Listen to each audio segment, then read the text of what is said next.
정환인가요? 내 이름은 종타쿠 오덕이죠. 우리 종대 여러분, 오늘 하루 어떠셨나요?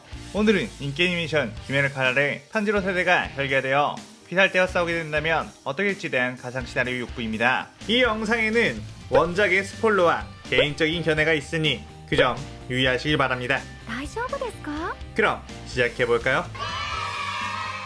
저번 영상에서는 이노스케와 아카자가 쿄요를 살해하고 탄지로와 네리코, 게냐가 대장장의 마을에 가서 주들과 싸우는 것까지 전개했었죠.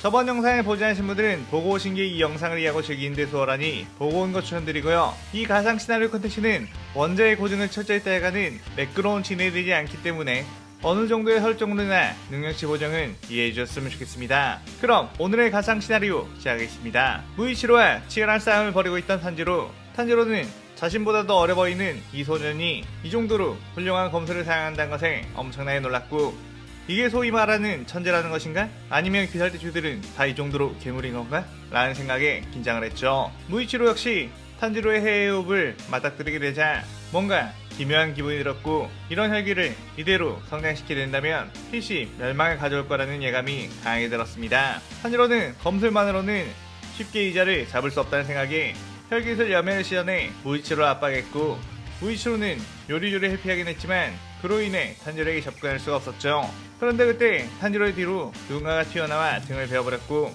탄지로는 뭐지? 인간의 기척은 없었는데? 라며 돌아왔는데 자신을 공격한 것은 다름 아닌 꼭두각시 인형이었습니다. 무이치로와 탄지로의 싸움을 지켜보고 있던 한 대장장이가 이 마을에 내려오던 전투용 인형을 꺼내 조금이나마 도움을 주려고 했던 거였죠. 탄지로는 그에 방해하지 말라며 여멸을 섞은 해외호흡 공격으로 꼭두각시를 베어버린 다음 그 대장장이에게도 참격을 날려 베어버렸습니다. 그 장면을 본 무이치로는 자신 속에 있는 분노를 폭발시키며 반전을 발현했고, 이전보다 훨씬 빨라진 안개의 호흡으로 탄지로의 가슴팍을 베어버렸죠. 탄지로는 고통에 부들거리며 베인 곳을 다시 재생했고, 이어서 쏟아지는 무이치로의 공격들을 겨우겨우 막아내고 있었습니다.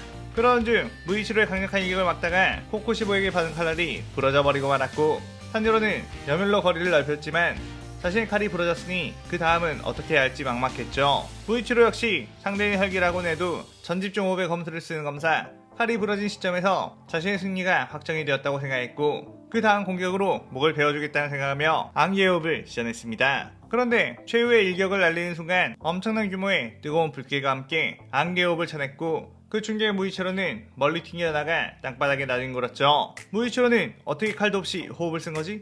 라며 당황했는데 탄지로의 손에는 일륜도가 들려있었고 그 일륜도는 불깨물 들어있었습니다. 탄지로는 방금 전 무이치로가 안개의 호흡을 시전했을 때 다급히 주변을 둘러봤는데 자신이 아까 베어버린 꼭두각시 인형 안에 한 일륜도가 들어있었고, 탄지로는 그것을 꺼내 무이치로의 공격을 막았는데 마치 원래의 자신의 칼인 것처럼 사용하기가 편했고, 그 칼을 쥐니 몸이 한결 가벼워진 것 같은 느낌도 들었죠. 그때 탄지로에게 베어 좋아하고 있던 대장장이는 어떻게 저 칼을 저 혈기가 사용할 수 있는 거지? 저 일륜도는 시초의 검사 요리체 일륜도로 아무나 사용할 수 없을 텐데 라며 놀랐습니다. 탄지로는 이제야 내게 잘 맞는 칼을 찾았다며 이 칼이라면 저 검사에게서 반드시 이길 수 있다고 해외호흡을 시연했고, 그대로 무이치로의 검과 맞부딪히게 되었죠. 무이치로는 한층 더 빠르고도 묵직해진 해외호흡 공격에 막아도 온몸이 부서질 것 같았고, 아직 성장이 덜 끝난 소녀의 몸이라 긴 싸움에 온몸에 가부화가 걸리기 시작했습니다. 탄지로는 눈에 띄게 지쳐있는 무이치로를 향해 공격을 쏟아냈고, 무이치로는 곧이어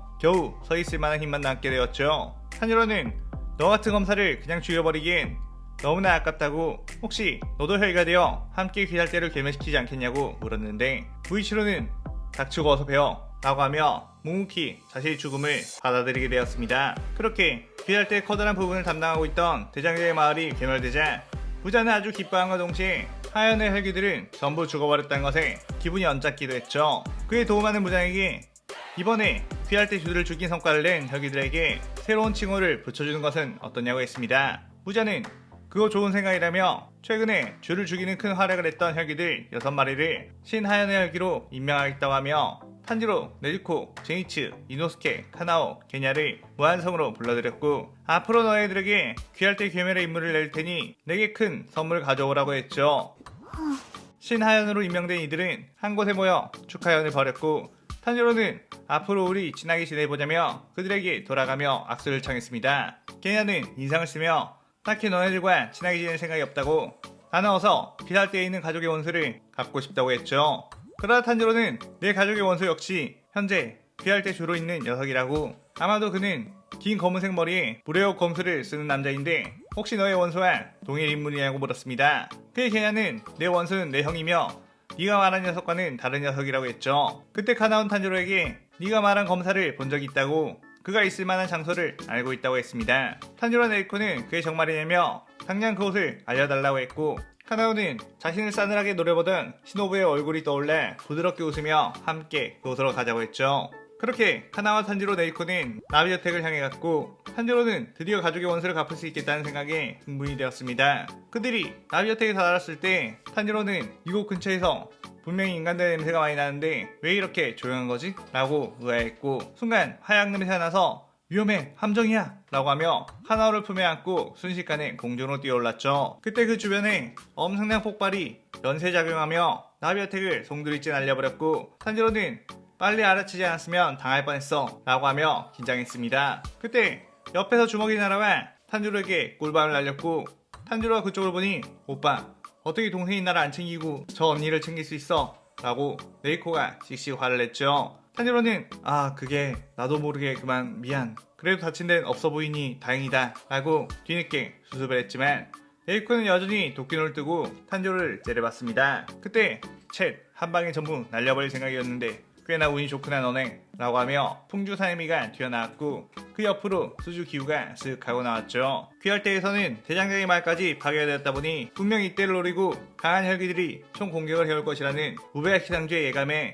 이전에 한번 혈기에 노출이 되었던 나비저택을 다시 찾아올 확률이 있었기에 그곳에 함정을 파놓고 메고 가고 있었던 거였습니다. 기우는 카마도 남매를 보고 내가 놓쳤던 저 혈기들이 결국 살아서 이곳까지 도달했구나 생각하며 자신이 그때 놓친 것을 자신의 손으로 해결해야겠다며 탄지로에게 그대로 뛰어들었죠. 탄지로와 네이코는 그의 곧바로 전투태를 갖추고 맞받아치려고 했는데 네즈코의 앞으로 봉주 사이미가 뛰어와 너는 내가 배워주마 라고 하며 바람의 공격을 시전했고 네이코는 그 공격을 폭혈로 막은 뒤 뒤로 물러났습니다. 그렇게 수주 기우와 탄지로, 풍주 사이미와 네이코가 서로를 대체하게 되었고 카나오는 멀뚱멀뚱 관람을 하고 있었는데 이전에도 느꼈던 것 같은 자기의 반응에 몸을 슬쩍 옆으로 피했고 시노부의 날카로운 벌레역 공격이 그녀를 스쳐 지나갔죠. 시노부는 드디어 만났다 언니의 원수 그 누구보다 더욱 잔인하게 널 죽여줄게 기대해 라고 했습니다. 카나오는 얼마든지 덤비세요 라고 하며 부드럽게 웃었고 시노부는 끌어넘치는 분노를 잠재우며 최대한 컨트롤했고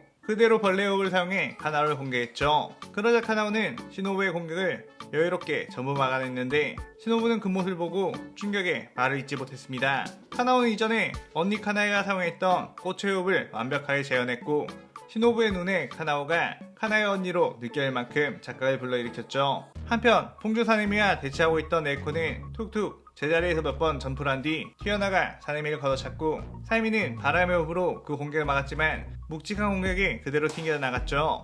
사네미는 겨우 칼로 바닥을 찔러 중심을 잡았고 저 여자 헬기 왜 이렇게 힘이 센 거야? 라며 당황했습니다. 네이코는 지난번 대장장이 말에서 연주 미치를 흡수해 신체력이 급상승했고 미치리가 가졌던 괴력을 그대로 뽐낼 수 있게 된 거였죠.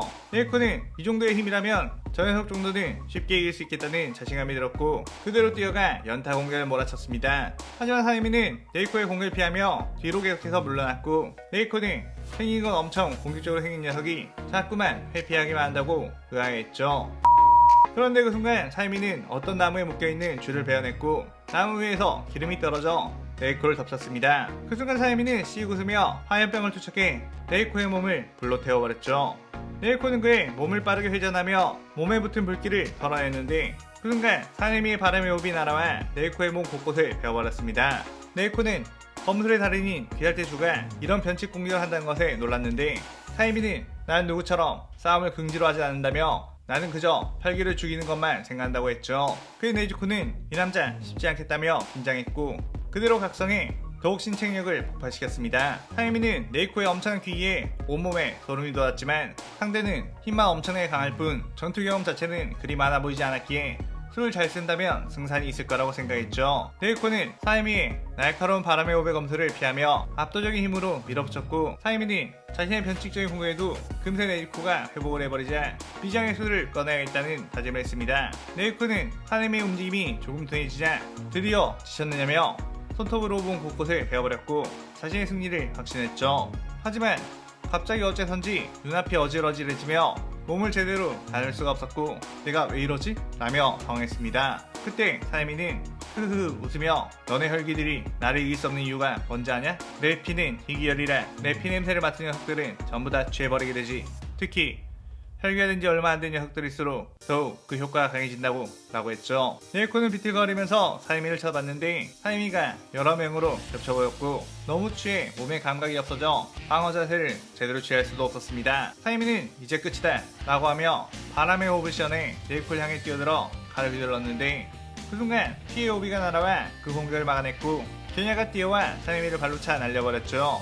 사이미는 혈기가 되어 있는 게냐를 보고 믿을 수가 없다는 듯이 놀랐고 멘탈이 부서져 버릴 것만 같았습니다. 그때 암주 교메이가 새로운 혈기는 내가 맞도록 하지 라고 하며 게냐를 공격하려 했는데, 그때 너 강해 보이는데 나랑 붙어보자 라고 하며 이노스케가 뛰어와 교메이에게 몸통 박치기를 했고, 교메이는 이노스케의 몸통 박치기를 맨손으로 받아내며 꿈쩍도 하지 않았죠. 그때 뒤에서 제이츠가 이 녀석은 엄청 위험한 소리가 난다, 너 혼자서는 이길 수 없어 라고 하며 병력 일섬으로 교메이를 공격했고, 교메이는 한 손의 도끼로 그 병력 일섬을 튕겨내며 이 시나리오 6부가 끝이 나게 됩니다.